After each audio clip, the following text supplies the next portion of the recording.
Said it was beautifully shot. It made me want to go to that part of Australia. I've only been to Sydney. I've never really seen Australia, and it's huge. It's the biggest country. It's absolutely massive. But I'd love to see more of it. The scenery, the light was extraordinary. Come on down with me. I'll show you around. Oh, please, would you? No, come on. We'll go to the top end. Is that what they call it? The top end, exactly. The top end. It is a majestic, incredible place. And I just want to put in a couple of disclaimers because Baz makes it look so beautiful, and it is. And we lived out there. But you don't really... maybe in the cinema they should let in about 3,000 flies while you're watching the film. Right. And if you watch the film like this, you get more of an experience of what it was like. Lots of flies, lots of couple dust. of snakes, couple of spiders, you know. I know. Just to make things interesting. Absolutely. Now, what's all this about you being sexiest man alive? Listen, I'm going to give you half an hour to stop talking about it. Okay. Right, there you are. Look, it's fantastic. It's great. You see, the problem with that, in my life now, when people come and meet me, they go, oh, you're much taller than I thought. Right. And now it's going to be, oh, you're not as sexy as I thought.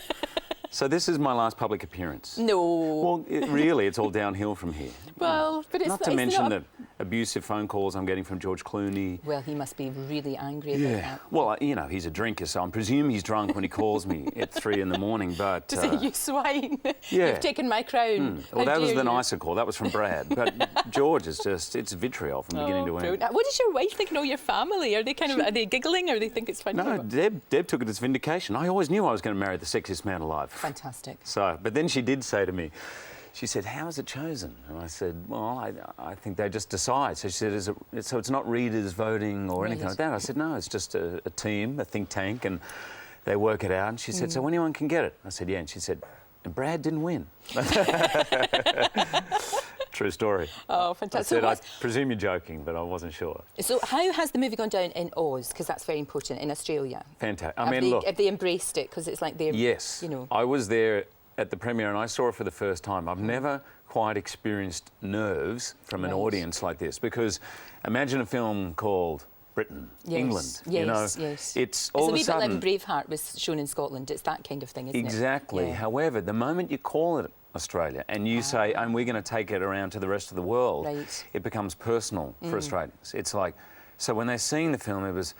And the greatest thing about it, at the centre of this movie, is this incredible young boy who's miraculous. Amazing. Has he never done any acting before? He's never acted in his life before. He'd never heard of Nicole Kidman. This guy lives on traditional lands, Aboriginal lands, up in the north of Australia, and he'd never seen a city, and he'd never acted before. I mean, he's amazing. But the centre of the story is him and the stolen generation and the Aboriginal people. Yeah. And a bit like Gone with the Wind, I mentioned it again. Gone with the Wind is kind of about the Civil War and slavery, but it's encased in this great entertainment.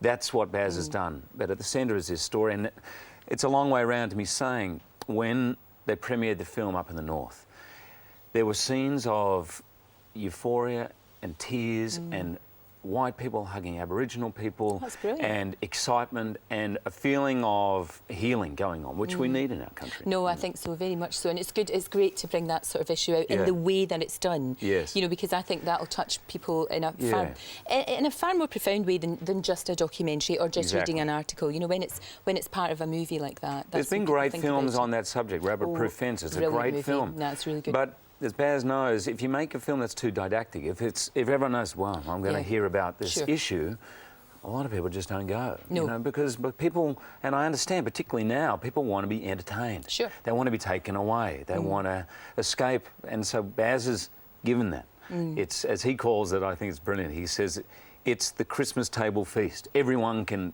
come to the table. Sure. And yet, really, in the middle of it is this story. You know, and very important one. I think that's worked really well.